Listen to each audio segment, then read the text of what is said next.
Welcome to the Kingdom Minded Mompreneur, where we, Becky and Monique, your new biz besties, both busy moms just like you. We're here to talk all things network marketing, mom life, and how to truly live out your calling. We'll be dropping 2 episodes each week to help you, the busy mompreneur, know the exact strategies to build both your business and your home. You'll hear each week from one of the top network marketers on their best tips for what's led to their success and what's working now. We know that you're here because you are called to something more.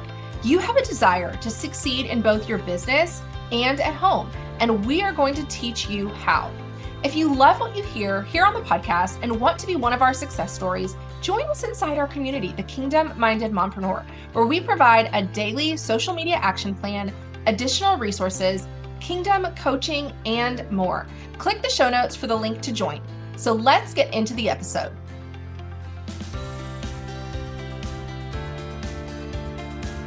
Welcome back to the Kingdom Minded Mompreneur.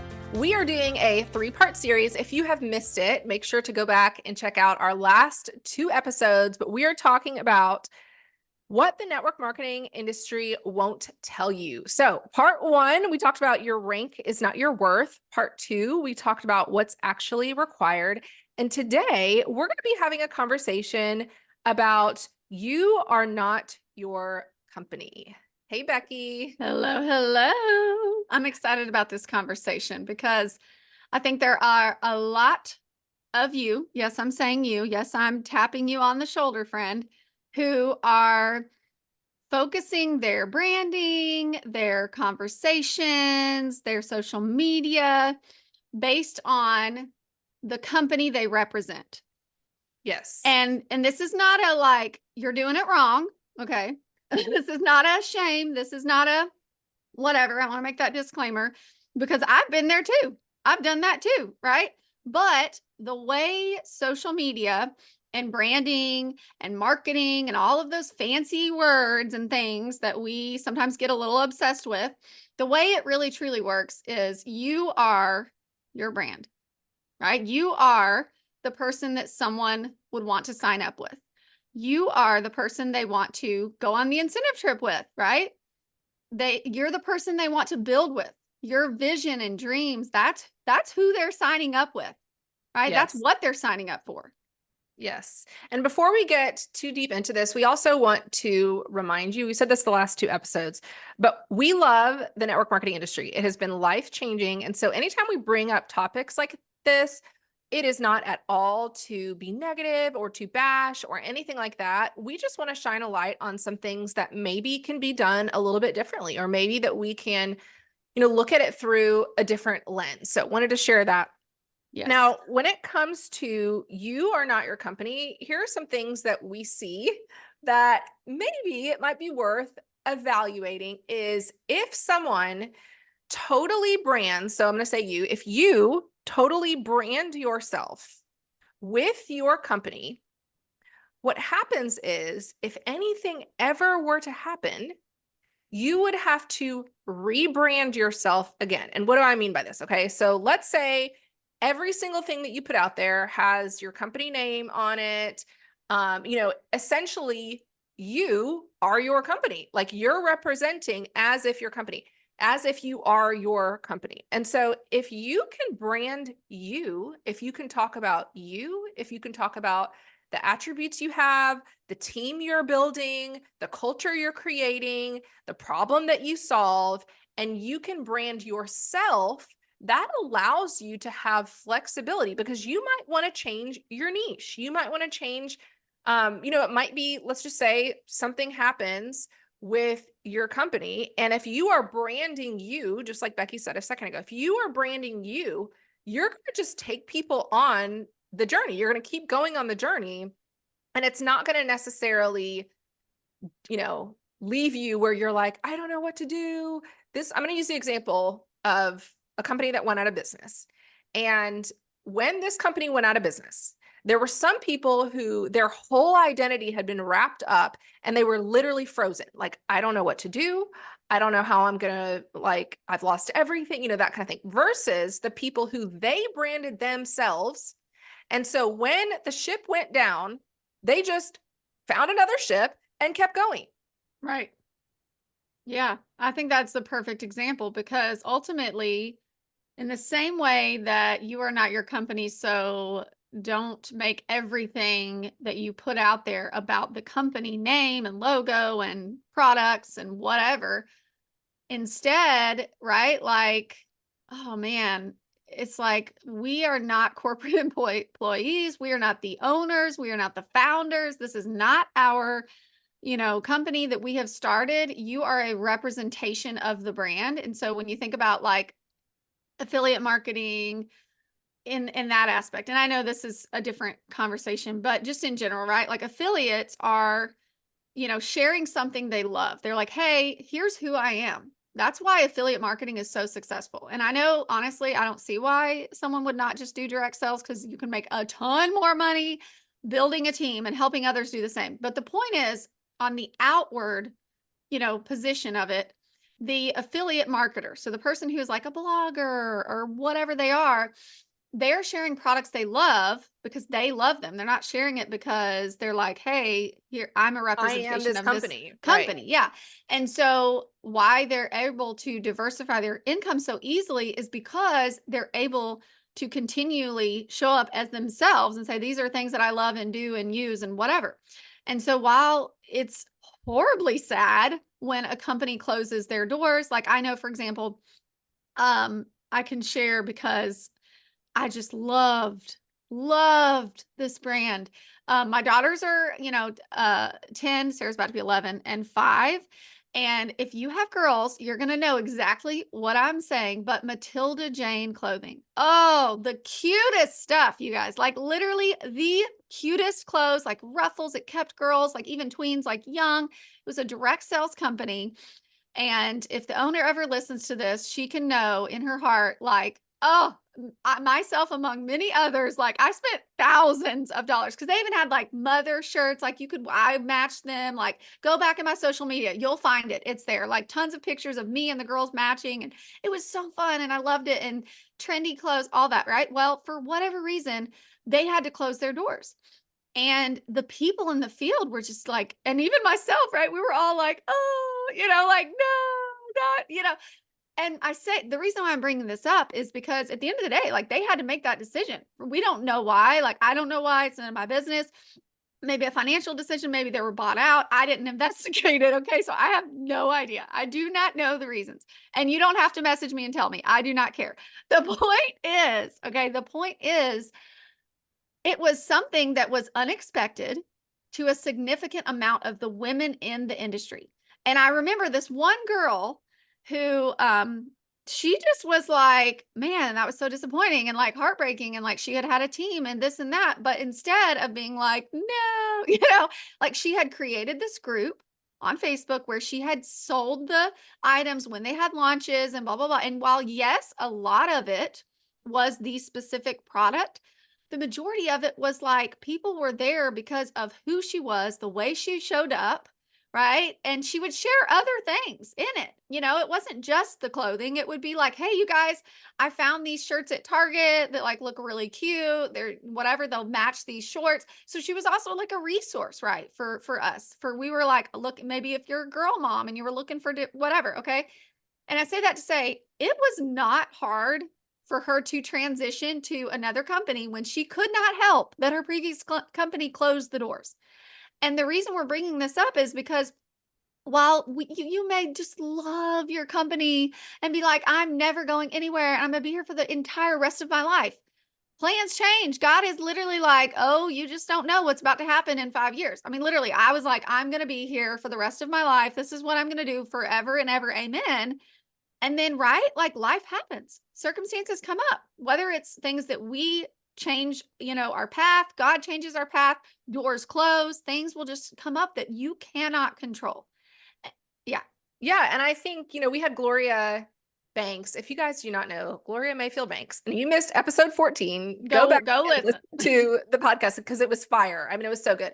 But I remember something that she said, and she just kind of said it really quickly, but it stood out to me is she said, you know, because she's part of Mary Kay, you guys, she was Mm. #1 in Mary Kay for 6 years in a row.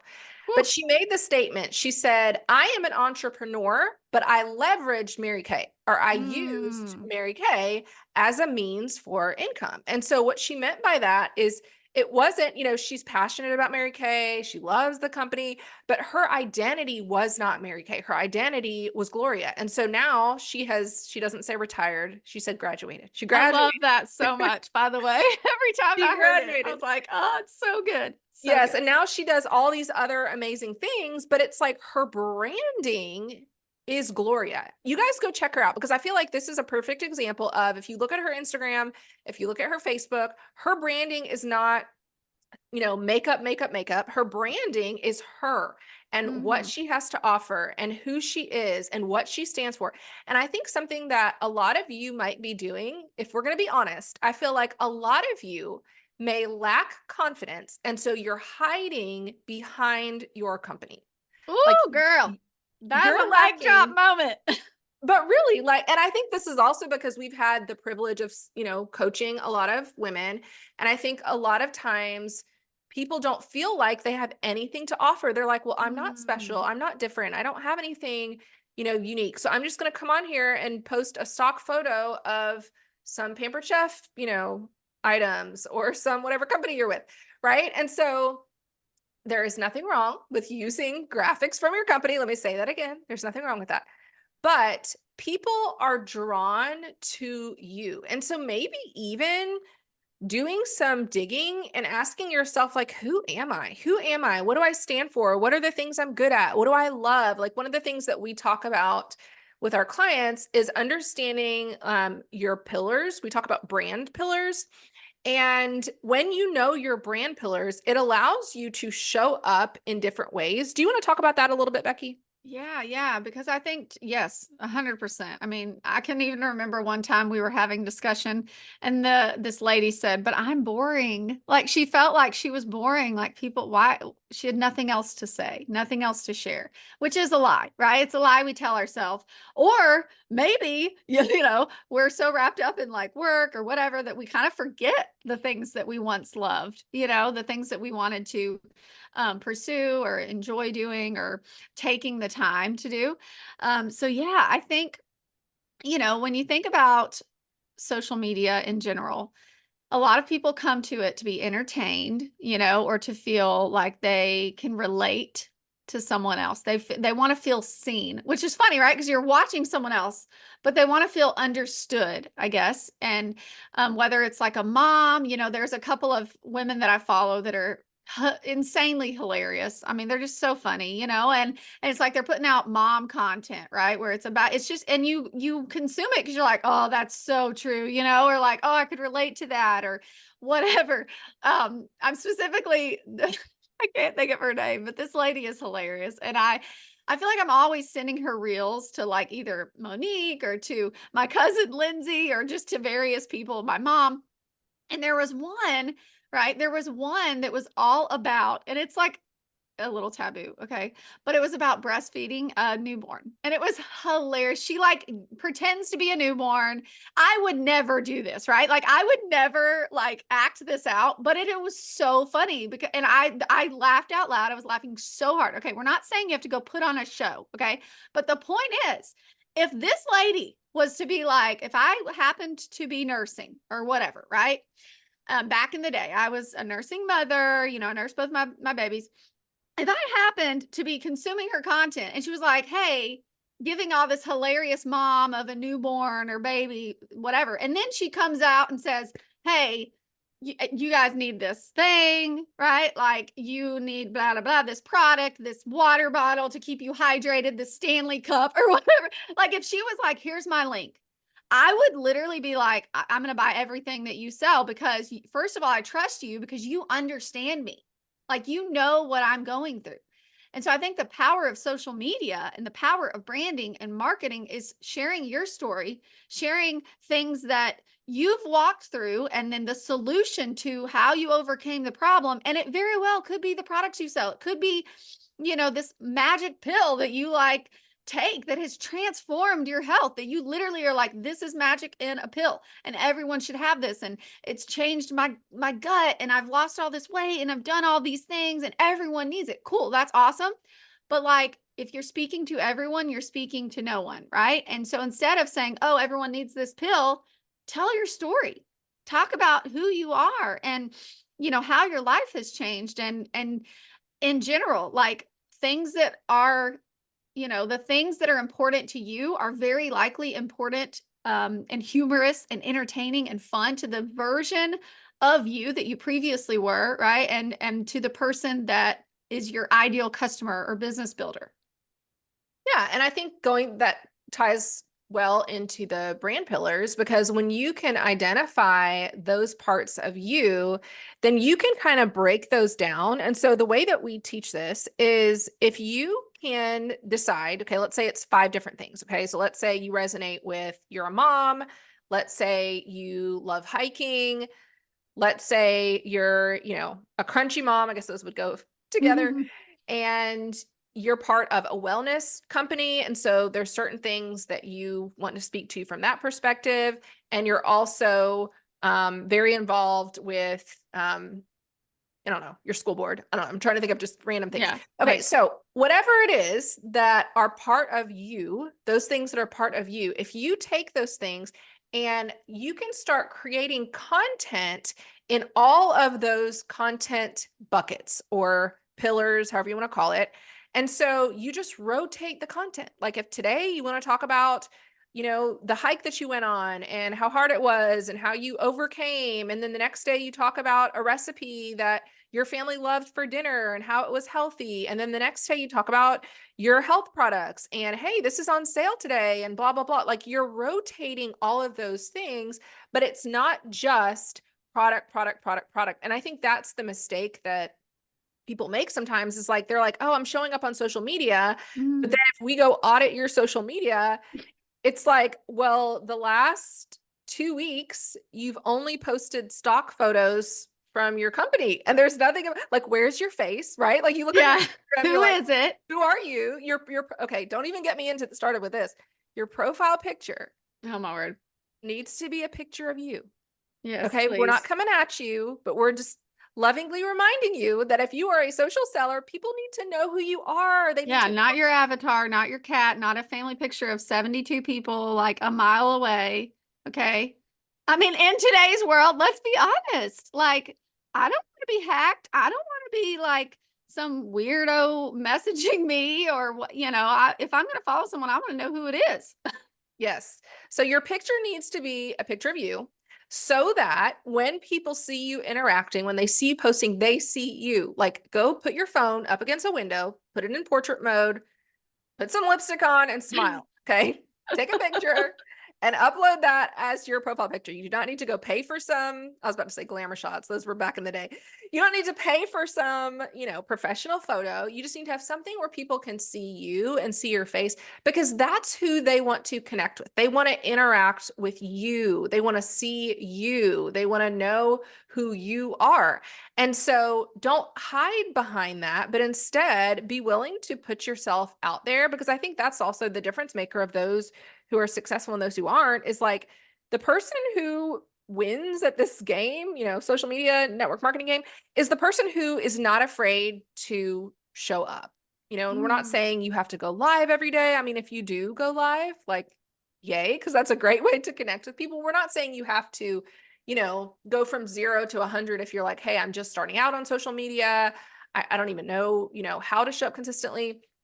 And this is one of the reasons why we created our social media action plan, because Becky and I designed it where, when you are in our Kingdom Minded Mompreneur membership, you receive an action plan that tells you exactly what to post every day on social media, but we rotate the content. Like, every day is not all about why someone should join your business. It might be one day you talk about that. The next day you talk about, a limiting belief that you had. The next day you ask a this or that question to get the algorithm engaged. Like, there's a method to the posts that we are giving you to post on your social media, but it's for the purpose of being well-rounded. Thanks so much for listening to the Kingdom Minded Mompreneur. If you loved what you heard today, could you stop and give us a 5-star rating and review? It helps our visibility on podcasting platforms so others like you can hear more of this message. Also, if this episode encouraged you, we would love for you to pass it along to your own biz bestie and anyone else who could benefit. Lastly, don't forget that if you want to hang out with us just a little bit more, join us inside the Kingdom Minded Mompreneur community. Click the link in the show notes. Bye for now.